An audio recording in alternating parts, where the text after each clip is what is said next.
રાધનપુર તાલુકાના કોલ્હાપુરના હેમડકી ગામે રામદેવ પીરનું જે મંદિર આવેલું છે, ત્યાં આ મંદિર ની પ્રાણ પ્રતિષ્ઠાનું આયોજન કરવામાં આવ્યું હતું અને મોટી સંખ્યામાં અહીંયા લોકો ઉપસ્થિત રહ્યા હતા, તેની આજે વાત કરવી છે। નમસ્કાર, ક્રાઇમ આવાજ ન્યૂઝમાં તમારું સ્વાગત છે। હું છું તમારો નાનજીભાઈ ઠાકોર।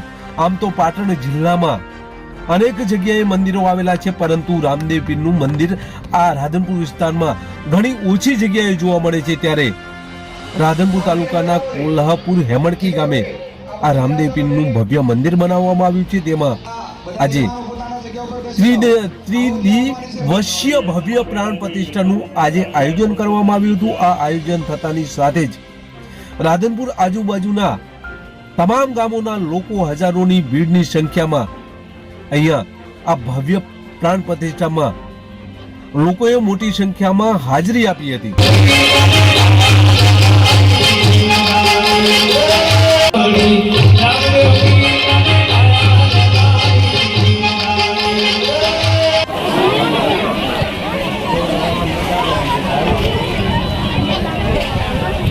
યજ્ઞમાં બેઠા છે, યજ્ઞકુંડ પાસે આવી જાય, પોતપોતાની જગ્યા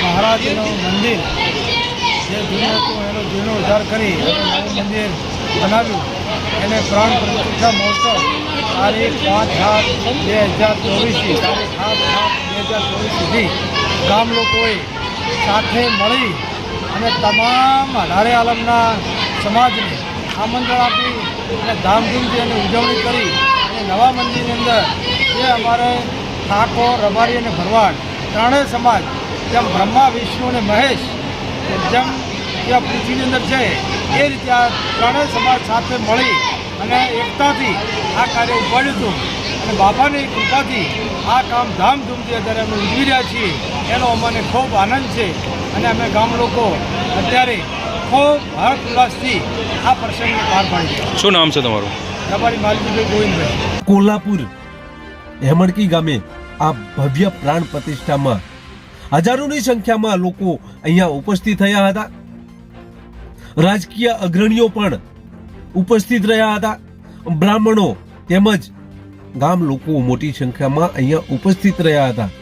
આ પ્રાણ પ્રતિષ્ઠા કાર્યક્રમમાં ભોજનનો કાર્યક્રમ પણ રાખવામાં આવ્યો હતો અને સંતવાણીનો પણ કાર્યક્રમ રાખવામાં આવ્યો હતો। ત્યારે આ કાર્યક્રમમાં મોટી સંખ્યામાં સાધુ સંતો પણ ઉપસ્થિત રહ્યા હતા અને આ પ્રાણ પ્રતિષ્ઠાનું આયોજન કરવામાં આવ્યું હતું। બસ એ જ। જો તમે અમારી ચેનલમાં નવા છો અને આવા જ લેટેસ્ટ ન્યૂઝ જોવા માંગો છો તો અમારી ચેનલને અત્યારે જ સબસ્ક્રાઇબ કરો, જેથી આવનાર લેટેસ્ટ ન્યૂઝ તમારા સુધી પહોંચી શકે। નમસ્કાર।